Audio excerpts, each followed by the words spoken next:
two primary ways that I have applied human resource management principles in my career are as an administrator in education departments up to and including department chairperson. So in that capacity, I spent a lot of time hiring or recruiting, selecting, and hiring instructors for our classrooms.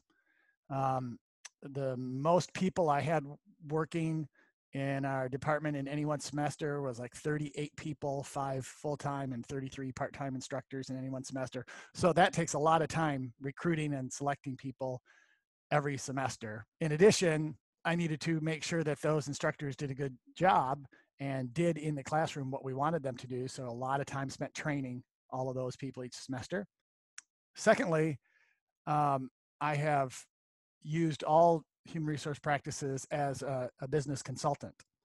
And so for many years, that was my primary source of income.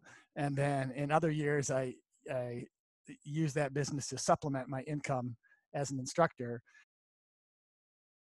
One of my favorite things to do in HR as a consultant is help design innovative compensation systems. So different kinds of pay for performance systems, and usually that is intertwined with the performance management, performance appraisal system. So those are some of the things I like to really work on and get more experience at as an outside business consultant. I'm really big on evaluation and performance feedback. And so every day collecting information on what your employees are doing and providing them feedback, not only for developmental purposes, but for appraisal purposes so that they can earn more rewards and do better with the organization. So I think the most common, for me, the most common daily activity of an HR person is just keeping track of how everybody is doing, hopefully on a daily basis, and providing that feedback in conjunction with line managers to their employees.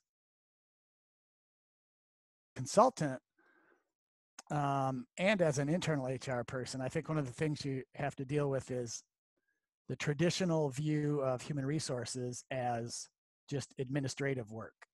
These are just people who enforce policies, and if you need to fire somebody, you go tell them, and if you need to hire somebody, you go tell them to put out a job ad, and people who just sort of push papers around. And so the need to involve HR in strategic long-term decision-making for companies is still a battle that all HR people have to fight, I think. With regard to the specific duties involved in HR, probably the most time-consuming is training issues.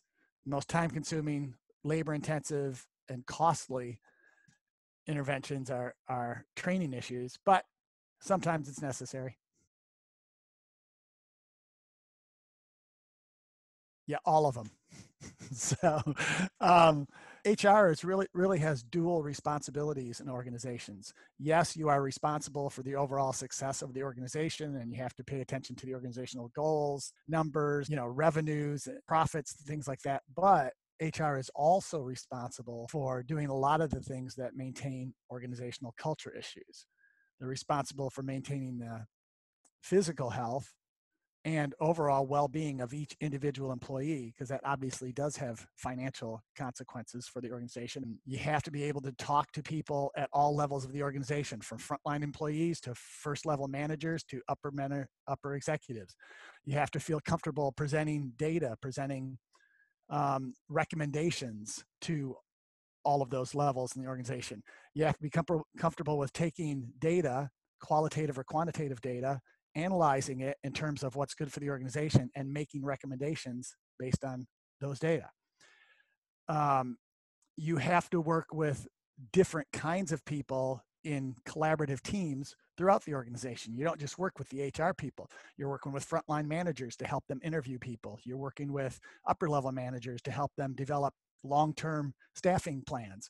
And so you have to be able to be a productive, valuable team member in lots of different teams. The Society for Human Resource Management is the national accrediting body for human resource professionals, and they have student chapters on different campuses. So we have a very active student chapter of SHRM is the acronym, and they offer workshops and advice from professional HR people to tell them what they should be working on in class that will help them get HR related jobs. In addition, the HR has very active professional associations in every major metropolitan area. So Go SHRM is the Greater Orlando SHRM is the name for the professional organization in Orlando. And students can certainly join that organization to go to their meetings and learn about all the things that HR people are talking about in their field and as they apply HR in their different organizations. In addition, I think that if students are really committed to getting a job in HR, they should consider professional certification. And so it is a career in which professional certification in your industry is very highly valued. There are two certifying bodies, Human Resource Certification Institute and the certifying branch of Society for Human Resource Management.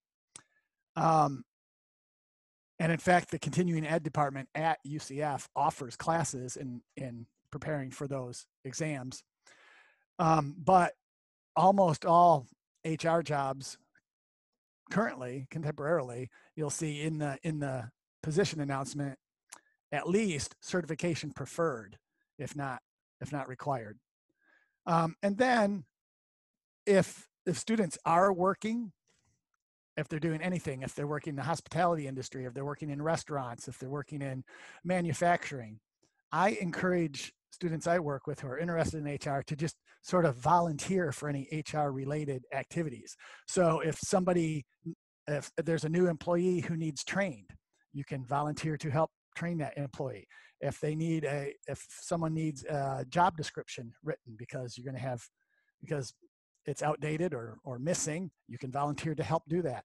And so all of the stuff that we work on in HR class, you can see if you can, get a hand in your organization, even if that's not in your particular job descriptions. Lots of times the HR people in your organization are glad to have that help, especially from somebody on the front line who really knows the ins and outs of the job. I think my last piece of advice is try to maintain a long-term strategic perspective on organizational and employee success. And often that will help differentiate the value that you can give to an organization as opposed to somebody else.